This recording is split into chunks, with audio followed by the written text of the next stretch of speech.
கழிவுநீர் அகற்றிட வேண்டும், நோய்க்கிருமிகள் பரவாத வண்ணம் பாதுகாத்திட வேண்டும், கழிவுநீர் வெளியேற கால்வாய் அமைத்து தர வேண்டும் என்றும் மாவட்ட ஆட்சியரிடம் கோரிக்கை மனு கொடுத்தார் ஆவடியைச் சேர்ந்த நபர்.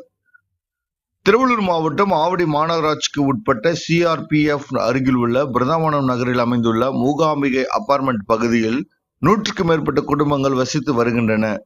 இந்நிலையில் வீட்டின் அருகே உள்ள கழிவு நீரானது நிரம்பி விடுகிறது. வாரம் ஒரு முறை கழிவுநீர் எடுக்க வேண்டிய சூழ்நிலை ஏற்பட்டுள்ளது. அது மட்டுமில்லாமல் மழை நீர் வெளியே செல்ல முடியாத நிலையில் ஆங்காங்கே தேங்கி நிற்கின்றன. இதனால் டெங்கு, மலேரியா போன்ற நோய்க்கிருமிகள் பாதிக்கப்பட்டு அதிகமானோர் இருக்கின்றனர்.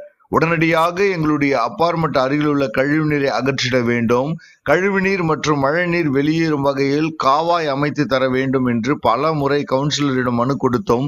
இதுவரை நடவடிக்கை எடுக்கவில்லை.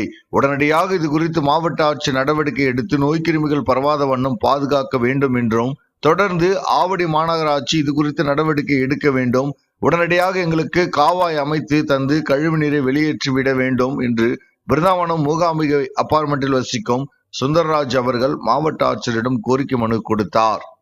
வணக்கம், நான் ஆவடியிலேருந்து வந்திருக்கேங்க. ஆவடியில் நாங்கள் ஒரு அப்பார்ட்மெண்ட் இருக்குது. இதில் ஒரு 100 பேர் பக்கமாக இருக்கோங்க. பக்கத்தில் கழிவு நீர் தொட்டியில் வாய்க்கால் இல்லாததுனால ஒரே பிரச்சனையாக இருக்குங்க. நான் 2-3 வருஷமாக எங்கள் ஆவடி கவுன்சிலர் ஆஃபீஸ்க்கு கொடுத்து பார்த்தேன். அவங்க வருவாங்க, இந்த காவா வெட்டிடலாம், இப்போ காவா வெட்டிடலான்னு சொல்கிறாங்க.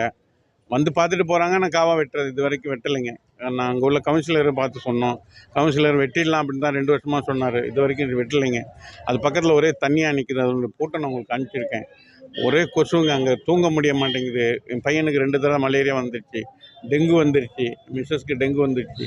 நானே எத்தனை தடவை சொல்லி பார்த்துட்டேன். ஆவடியில் முடியாதனால நான் மாவட்ட ஆட்சித்தலைவர்கிட்ட ஒரு அப்ளிகேஷன் கொடுத்துருக்காங்க. ஐயா, தயவு பண்ணி இதை கொஞ்சம் நல்லபடியாக அந்த கால்வா வெட்டி கிளீன் பண்ணி கொடுத்துட்டிங்கன்னா ரொம்ப புண்ணியமாக இருக்குங்கய்யா. எந்த ஏரியா? ஆவடி பிருந்தாவன் நகர ஓம் சக்தி அப்பார்ட்மெண்ட்டுங்க. கவுன்சிலர் அவங்க என்ன சொல்கிறாங்க? கவுன்சிலர்கிட்ட 2-3 தடவை சொல்லிட்டேன் சார். அவருக்கு கொடுக்க அதுவும் சொல்லி பார்த்துட்டாங்க. அவர் சரின்னு தான் சொல்கிறாருங்க. இது வரைக்கும் இந்த பதிலும் சொல்லலை. வர்றாரு, பார்க்குறாரு, போயிடுறாரு.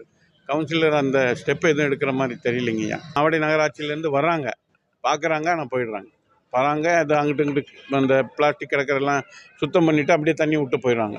பக்கத்து அப்பார்ட்மெண்ட்டில் உள்ளவங்கலேருந்து டாய்லெட்டு வெளியே வருதுங்கய்யா. அந்த டாய்லெட்டு எந்த நீங்கள் கட்டரை க்ளீன் பண்ணாலும் உடனே தண்ணி ஃபுல்லாகிடுது. ஏன்னு கேட்டிங்கன்னா அந்த ஏரியாவில் தண்ணி நிற்கிறதுனால உடனே அது ஃபுல்லாகிடுது. நாங்களும் 1800 2000 கொடுத்தா அந்த கட்டர்லேருந்து ட்ரைனேஜ் க்ளீன் பண்ணுறோம். ஆனால் அது க்ளீன் ஆக மாட்டேங்குதுங்கய்யா. ஆக்கி ஒரு 2-3 நாளுக்குள்ளே அது ஃபுல்லாகிடுது.